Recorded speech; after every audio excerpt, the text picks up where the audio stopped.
What does scam comes to your mind? Sir, need your card details, 1 million lottery, one time password. At that time, you're basically.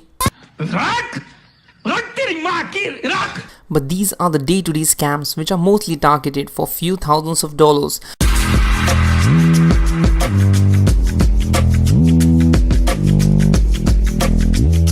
This episode of Mr. A Singh, we cover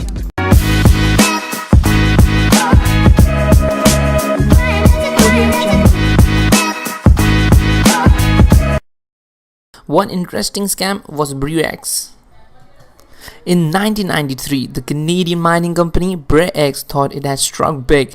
They were so impressed, core samples from their Indonesian mining site indicated a huge gold deposit.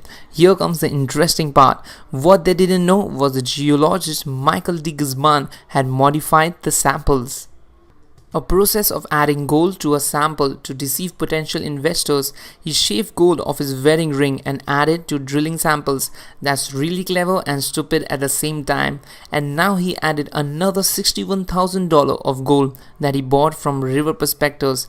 Due to that, mining estimates projected 200 million ounces of gold, the largest find in history. That's what they thought.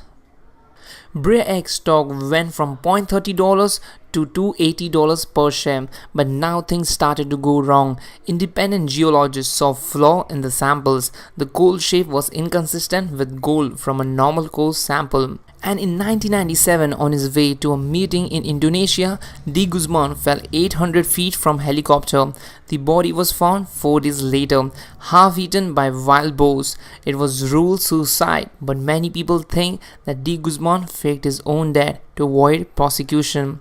The collapse of Brix cost investors over $6 billion in losses. But later, the investors were on the situation of को क्यों फंसा के रखा है? उठा ले रे बाबा, उठा ले. next one, you need the guts to do this, creating a fake country. Man, how can a person think such things? Gregor McGregor, remember that name. This innocent looking guy, he carved out a place himself by pulling off one of the biggest frauds of the history, gaining over 2 lakh euros in the process. In early 1820s, McGregor invented an entirely fictional country and named it Poyos. He claimed it was located near the Black River, which present day is Honduras. McGregor claimed that Poyos covered 8 million acres and he was the prince of the land. McGregor began an aggressive campaign then to make people believe in his fictional country. In May 1822, a guidebook was sold in London which contained maps and details about this fictional country. By the next year, about 500 people had bought Poyosian land. After that, McGregor sent interested people to Poyosis. As of total, 200 were sent to the non-fictional country. Later, upon reaching the land, which was they believed to be Poyosis, the immigrants realized that they have been dumped. Few travelers were able to return and most of them died due to diseases like yellow fever and malaria. Number 3, biggest service scam. What if I say that filling a survey will get you money?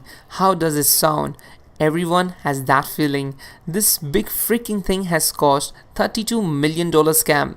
Name of the company Speak Asia, which was registered in Singapore and was introduced in India in 2010.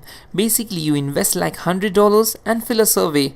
After a week, you'll get $200. An interesting part, people were receiving $200 money. But as you say, think big. Scammers were waiting for a big hit, and as the investors started increasing and reached up to a height of 24 lakh investors, that was the time they hit it big and caused $32 million scam and shut down the whole company and ran away. After that, people were asked how do they feel. We have a fake country now. Let's talk about airport. Number 4, selling a fake airport. The story of Emmanuel Nuviri, who committed the largest fraud in Nigeria by selling a non-existent airport to a Brazilian for $242 million in 1995, became the biggest banking fraud in the world till date. This is how Emmanuel pulled it off successfully. As banker and former director of Union Bank of Nigeria, his position made him privy to some links and information. Hence, Emmanuel impersonated Paul Ugma, who was the governor of Central Bank of Nigeria. They look quite similar though. And then he contacted Saguguchi company to invest in a new airport in Abuja in exchange for a $10 million commission. The attractive commission was enough for Saguguchi to agree to pay for $191 million in cash and the remainder in the form of outstanding interest. And later, the scam was uncovered after 3 years when some other company Santander wanted to take over company Banco Brazil and found out 2/5 of the value unmonitored. Investigation took place, but Emmanuel Nuviri believed that. घंटा मेरा कुछ बिगाड़ोगे तुम लोग. And in February 2004, Emmanuel and his guys were arrested and charged in Abuja High Court.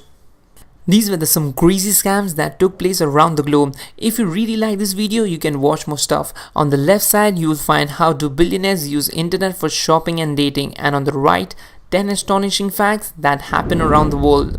And don't forget to hit the subscribe button and hit the bell icon. This is Mr. A saying, peace.